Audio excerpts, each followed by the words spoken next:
আচ্ছা, একটা হসপিটালের পরিবেশ মানেই আমাদের মাথায় ফার্স্টে কি আসে বলো তো? যে একটা গা ছমছমে পরিবেশ, চারিদিকে পেশেন্টের আর্তনাদ অথবা পেশেন্টের অচেতন অবস্থা, অর্থাৎ একটা শোকাহত পরিবেশ। আর অন্যদিকে সরকারি হসপিটাল মানেই আমাদের মাথায় একটা ধারণা তো আছেই যে সরকারি হসপিটাল মানে প্রচণ্ড নোংরা। বেসরকারি নার্সিংহোমগুলোর মতো তো পরিষ্কার পরিচ্ছন্ন হয় না। তো আদেও কি সেই ধারণাটা ঠিক? তোমরাই দেখে নাও। তো এটা হচ্ছে কলকাতার ওয়ান অফ সরকারি মেডিকেল কলেজ অ্যান্ড হসপিটাল, যেখানে আমি বর্তমানে একজন মেডিকেল স্টুডেন্ট।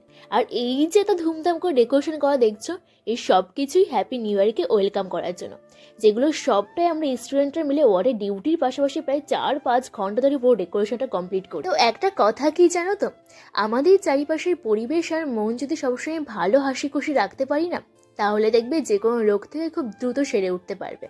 তাই আমাদের তরফ থেকে পেশেন্টদেরকে আজকের দিনে হাসি খুশি রাখার জন্য সামান্য একটা চেষ্টা বলতে পারো এটা। কারণ আমরা প্রত্যেকে হয়তো 1 জানুয়ারির ছুটিতে ফ্যামিলির সঙ্গে সুন্দর একটা দিন কাটাচ্ছি, বাট তারা কিন্তু আজকের দিন নিজেদের ফ্যামিলি ছেড়ে হসপিটালের ওই বেডে একা শুয়ে প্রতিনিয়ত রোগের সঙ্গে লড়াই করে যাচ্ছে। তো যাই হোক, সবাইকে হ্যাপি নিউ ইয়ার আর নতুন বছর সবার খুব ভালো কাটুক, এটাই উইশ করবো।